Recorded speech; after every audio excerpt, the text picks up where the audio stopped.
आप देख रहे हैं जनमत हरियाणा और मैं हूं आपके साथ काजल ठाकुर।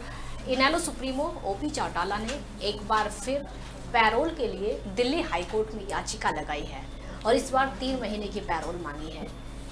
इस पैरोल की वजह उन्होंने खुद का और अपनी पत्नी का बीमार होना बताया है। हालांकि कुछ अतीत की अगर यादें आपको याद दिलाएं तो जब ओपी चौटाला ने पैरोल मांगी, वो जब पैरोल पर बाहर आए तब उन्होंने चुनावी रैलियों और चुनावी प्रचार में हिस्सा लिया है। अब इस बार की पैरोल के क्या मायने, इसको आज हम चर्चा में समझेंगे। आज की जो बहस है इसके मायने तराशेंगे। बहस में शामिल होने के लिए हमारे साथ जनमत हरियाणा के editor in chief Pradeep Saurabh ji हैं। प्रदीप जी बहुत बहुत स्वागत है आपका। शुक्रिया। और पॉलिटिकल एडिटर अजय झा हैं। अजय जी स्वागत है आपका भी। धन्यवाद। अजय जी शुरुआत आप ही से करूंगी। इस बार की जो पैरोल ओपी चौटाला ने मांगी है, क्या मायने इसके समझे? साफ दिखा रहा है डेस्परेशन। उनको पता चल चुका है कि उनके बिना इनेलो बिल्कुल अनाथ बन चुकी है और उनको ये भी पता चल चुका है कि उनके बिना अजय सिंह चौटाला उस पार्टी को चला नहीं पा रहे हैं जिस पार्टी को उन्होंने क्रिएट किया था। उसके कारण जिस तरह से बिखराव हो रहा है, जिस तरह से उसके प्रभाव में कमी आ रही है, उनको लग रहा है कि अगर बाहर नहीं आए, जी हाँ जी, अगर वो बाहर अभी नहीं आए तो पार्टी बिल्कुल बिखर जाएगी और पार्टी का नामो निशान शायद मिट जाए। इसलिए वो चाहते हैं कि बाहर आए, किसी तरह संगठन को, पार्टी को मजबूत करें, उसके जो जनाधार कब हो रहा है उसको कहीं पर रोक सके। तो बेसिकली उनकी मंशा यही है। लेकिन क्या कोर्ट इस बात पर मानेगी, ये बहुत बड़ा सवाल है, क्योंकि कोर्ट ने उनको हमेशा देखा है कि डिफॉल्टर। जब भी पैरोल पर आए हैं, राजनीतिक रैलियां उन्होंने की है। 2014 तक चुनाव भी मुझे अच्छी तरह याद है, जब वो चुनाव प्रचार कर रहे थे तो दिल्ली हाई कोर्ट ने उनको ऑर्डर दिया कि आप इसका मिसयूज कर रहे हैं और उनको इमीडिएट ऑर्डर दिया था कि 2 दिन के अंदर आपको सरेंडर करना है। उनको सरेंडर करना पड़ा था। फिर अभी वही है, चुनाव के वक्त उन्होंने पैरोल मांगा है। बीमार हैं वो, लेकिन उनसे ज्यादा बीमार कहीं उनकी पार्टी है। प्रदीप जी क्या लगता है, अभी जो अजय जी ने यहाँ पर कहा कई बार वो पैरोल का मिसयूज कर चुके हैं? देखिए, मैं इस आक्रामकता से तो अपनी बात को नहीं रखूंगा, लेकिन मैं बातें सारी रखूंगा। मेरा ये मानना है कि उम्र दराज व्यक्ति हैं, 85 से ऊपर के हो गए हैं और निश्चित तौर पर वो बीमार हैं। और पिछली बार भी जब आए थे तो वो बीच में ही उनका हार्ट को लेकर कुछ प्रॉब्लम हुई, पेसमेकर वगैरह को, और फिर उन्हें वेदांता भर्ती कराया गया था। और उनकी पत्नी भी खबर है कि काफ़ी बीमार हैं। तो वो एक इमोशनल रिश्ता है और ऐसा कोई बड़ा गुनाह भी नहीं किया है कि उनको पैरोल ना मिले। और ये तय है कि वो ये बात सत्य भी है कि अतीत में अगर उनकी पैरोल को हम देखें तो जब आए और उन्होंने राजनीतिक रैलियां की। और चूंकि अभी एकदम चुनाव है, 12 मई को हरियाणा के छठे चरण में चुनाव होने हैं और वो अपनी पार्टी जिसको उन्होंने खून पसीने से खड़ा किया था, वो उसके बहुत हालात ख़राब हैं। और जींद उपचुनाव में वो चौथे पाँचवें नंबर पे पहुंच गई थी वो पार्टी। तो वो चाहते हैं कि एक बार आकर उस पार्टी को एक बार फिर से खड़ा कर दें। अब ये ऐसा इंटरप्रिटेशन है, मैं ये नहीं कह सकता कि वो ऐसा चाहते हैं। हाँ। लेकिन अतीत में ओम प्रकाश चौटाला ने जब पैरोल या फार्लू पे आए हैं तो उन्होंने राजनीतिक सक्रियता दिखाई है। और अभी पीछे परिवर्तन रैली भी हुई थी हांसी में, उसमें भी वो मौजूद थे। और जेल से भी वो राजनीतिक सक्रियता दिखाते हैं। जो अभी पीछे रैली हुई जिसमें एक चिट्ठी आई थी और कहा था उन्होंने कि पढ़ के सुनाया गया था रैली के अंदर कि भगवा और लोकदल अगर मिल जाए तो कैसा हो। ये एक राय शुमारी उनकी चिट्ठी पर हुई थी। तो अब ये देखना है कि उनको पैरोल मिलती है या नहीं मिलती है।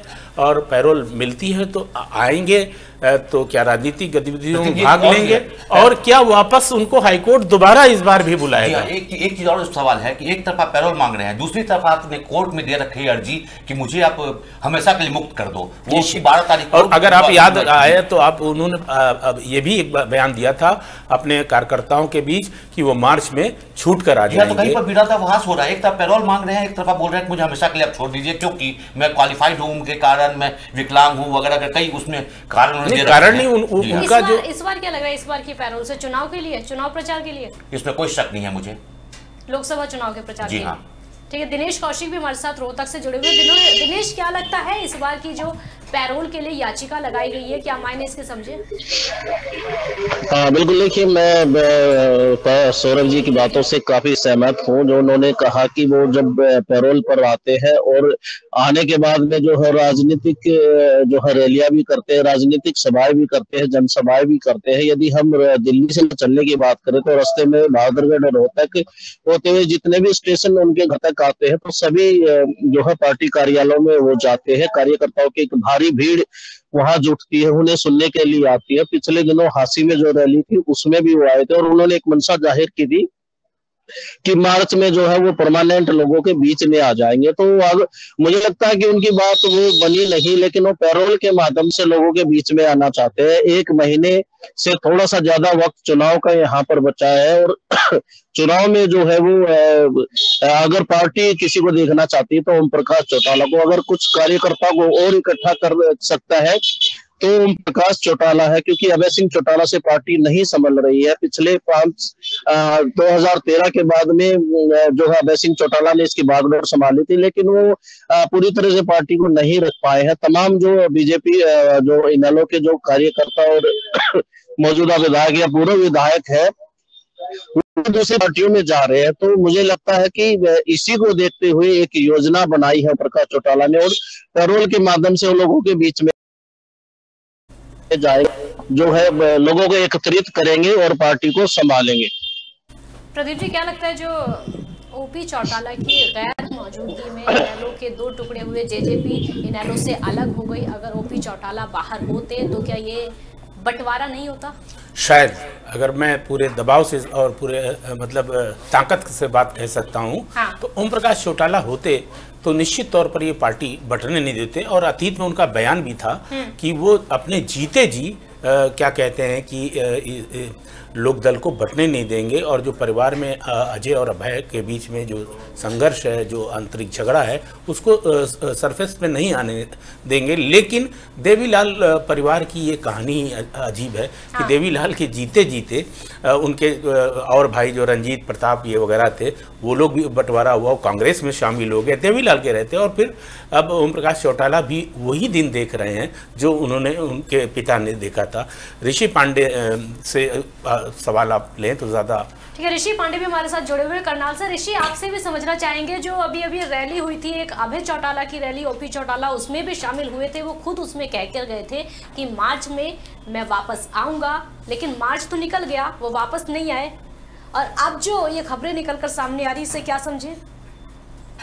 देखिए, कार्यकर्ताओं का हौसला बनाए रखने के लिए ओम प्रकाश चौटाला और अभय सिंह लगातार ऐसी बातें कहते रहते हैं कि चौटाला साहब बहुत जल्द बाहर आ जाएंगे।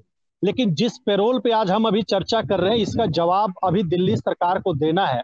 और जो मुझे लगता है कि ओम प्रकाश चौटाला अगर बाहर आते हैं तो सबसे पहले उनके सामने चुनौती होगी कि जो दल बदल, जो भगदड़ की स्थिति उनकी पार्टी में है, उसको कैसे रोके। सबसे बड़ी चुनौती तो यह बाहर आकर उस गठबंधन कोई करने को तैयार है नहीं उनसे। बहुजन समाज पार्टी ने गठबंधन तोड़ लिया है, तो 10 की 10 उम्मीदवार उतारना और जो उपलब्ध कार्यकर्ता और उपलब्ध नेता और उपलब्ध संसाधन है उन्हीं में से 10 कैंडिडेट उतारना। मैं ये मानता हूं कि ओम प्रकाश चौटाला आज भी सबसे ज्यादा सक्षम होंगे कि उपलब्ध जो लोग हैं उनमें सबसे बेहतर से बेहतर तरीके से वो कैसे टिकट बांट पाएंगे, क्योंकि 16 अप्रैल से नामांकन होना है अगले 14 दिन बाद। तो ऐसी स्थिति में मुझे लगता है कि सबसे ज्यादा कमी अभय सिंह को इस समय महसूस हो रही होगी अपने पिता की, क्योंकि जब से लोकदल के सुप्रीमो बने ओम प्रकाश चौटाला, शायद उनकी पार्टी सबसे मुश्किल दौर से गुजर रही है। तो ऐसी स्थिति में टिकटों के बंटवारे पे जो सबसे बेहतर फैसला उनकी पार्टी में ले सकते हैं वो ले सकते हैं। और दूसरी बड़ी बात ये होगी कि अगर चौटाला बाहर होंगे तो ये जो दल बदल और भागदड़ की स्थिति है उसको कुछ हद तक रोकने की कोशिश करेंगे, ताकि विधानसभा में कम से कम लोकदल एक सम्मानजनक स्थिति में राजनीतिक लड़ाई लड़ पाए। जी अजय जी, सवाल तो ये है कि अगर ओपी चौटाला पैरोल से बाहर आ भी जाते हैं, चुनौती उनके लिए बहुत बड़ी होगी। अपनी पार्टी को संभालना, कोई गठबंधन के लिए तैयार नहीं है, कई सारी बातें, बहुत विधायक पार्टी छोड़ के जा रहे हैं। यह चुनौती बहुत ज्यादा उनके सामने है और उम्र उनके साथ नहीं है। यही सबसे, ये उम्र और हेल्थ दोनों उनके साथ नहीं है, जिसके कारण ये स्थिति बनी है। क्योंकि उन्होंने एक तरह से राजनीतिक उत्तराधिकारी उन्होंने अपना नियुक्त नहीं किया था या उसको प्रॉपर ट्रेनिंग नहीं दी थी, जिसके कारण ये सिचुएशन आज हम देख रहे हैं। प्रदीप जी, एक छोटा सा रिएक्शन, अगर ओपी चौटाला आ जाते हैं पैरोल से बाहर, कोई बदलाव इलेक्शन से पहले लोकसभा चुनाव के लिए क्या बदलाव इनेलो में देखने को मिल सकता है? देखिए, मुझे लग रहा है कि अगर हम स्थितियों का एकदम ठीक से राजनीतिक विश्लेषण करें छोटा सा और ग्राउंड रियलिटी पर अगर चर्चा करें, तो मुझे लगता है कि अब काफ़ी देर हो गई है कि बेशक ओम प्रकाश चौटाला आएंगे, 2-4 जगह मजमा लगा लेंगे, बड़ी रैली कर सकते हैं, उनके अंदर ये क्षमता है रैली करने की, लेकिन अब काफ़ी देर हो चुकी है और मुझे नहीं लग रहा है कि कोई अब उनका कोई ज़्यादा बड़ा राजनीतिक भविष्य है, क्योंकि जेजेपी जो उससे लोकदल से टूट के बनी है वो काफ़ी आक्रामक है इनकी तुलना में। जी, बहुत बहुत शुक्रिया आप सभी का बहस में शामिल होने के लिए। तो चर्चा में जो निकलकर सामने आया वो ये कि ओपी चौटाला ने जो पैरोल के लिए याचिका लगाई है उसको शायद थोड़ी देरी हो चुकी है इनेलो को संभालने के लिए या फिर इनेलो में जान फूंकने के लिए। अब देखना होगा कि अगर उनकी याचिका स्वीकार कर ली जाती है तो उसके बाद क्या अगला कदम ओपी चौटाला का इनेलो के लिए होगा। बहुत बहुत शुक्रिया आप सभी का। देखते रहिए जनमत हरियाणा और अंत में अपनी राय जरूर दें। यूट्यूब, फेसबुक और ट्विटर पर हमें फॉलो करें, हमारे चैनल को लाइक करें, सब्सक्राइब करें, साथ ही बेल आइकन को दबाना ना भूलें ताकि हर अपडेट आप तक पहुँचती रहे। सबसे विश्वसनीय, सबसे सटीक महासर्वे हरियाणा की सभी 10 लोकसभा सीटों का लेकर आ रहे हैं विनोद मेहता, सिर्फ जनमत हरियाणा पर। राजनीति के आगे, राजनीति के पीछे, हर हलचल को जानने के लिए हमारे YouTube चैनल जनमत हरियाणा को लाइक करें, सब्सक्राइब करें और अपडेट रहने के लिए बेल आइकन दबाना ना भूलें। देखते रहें जनमत हरियाणा, सच के अलावा कुछ भी नहीं।